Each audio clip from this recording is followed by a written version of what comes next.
வணக்கம் நண்பா. TNSTC latest செய்திகள். 1000 பேருந்துகளை சிஎன்ஜி பேருந்துகளாக மாற்றுவது திட்டம். தமிழகம் முழுவதும் முதற்கட்டமாக 1000 டீசல் பேருந்துகளை சிஎன்ஜி அழுத்தப்பட்ட இயற்கை எரிவாயு பேருந்துகளாக மாற்ற போக்குவரத்துறை திட்டமிட்டுள்ளது. தமிழ்நாடு அரசு போக்குவரத்து கழகம் மூலம் மாநிலம் முழுவதும் 20,000க்கும் மேற்பட்ட பேருந்துகள் இயக்கப்படுகின்றன. இந்த பேருந்துகளில் தமிழகம் முழுவதும் தினமும் 1,32,00,000 பேர் பயணம் செய்து வரும் நிலையில் சென்னையில் இயக்கப்படும் பேருந்துகளில் மட்டும் தினசரி சுமார் 3,50,000 லட்சத்திற்கும் அதிகமானோர் பயணித்து வருகின்றனர். பேருந்துகளுக்கான செலவினங்களை குறைக்கும் வகையில் டீசலில் இயக்கப்படும் பேருந்துகளை மின்சார பேருந்துகளாகவோ அல்லது சிஎன்ஜி எனப்படும் இயற்கை எரிவாயுவால் இயக்கப்படும் பேருந்துகளாகவோ மாற்ற போக்குவரத்துத்துறை முடிவு செய்து அதற்கான நடவடிக்கைகளை மேற்கொண்டு வருகிறது. இதன்படி சோதனை அடிப்படையில் சில பேருந்துகள் இயக்கப்பட்டு வந்தது.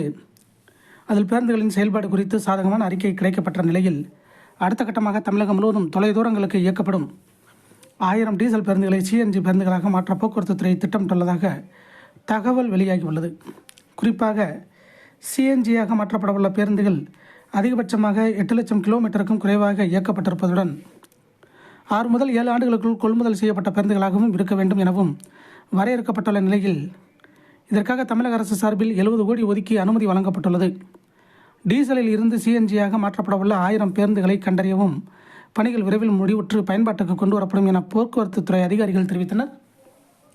இதை போன்ற போக்குவரத்துத்துறை அப்டேட்டுகளை உடனுக்குடன் தெரிந்து கொள்ள நம்ம சேனல் சப்ஸ்கிரைப் பண்ணுங்கள், ஷேர் பண்ணுங்கள், லைக் பண்ணுங்கள். நன்றி, வணக்கம்.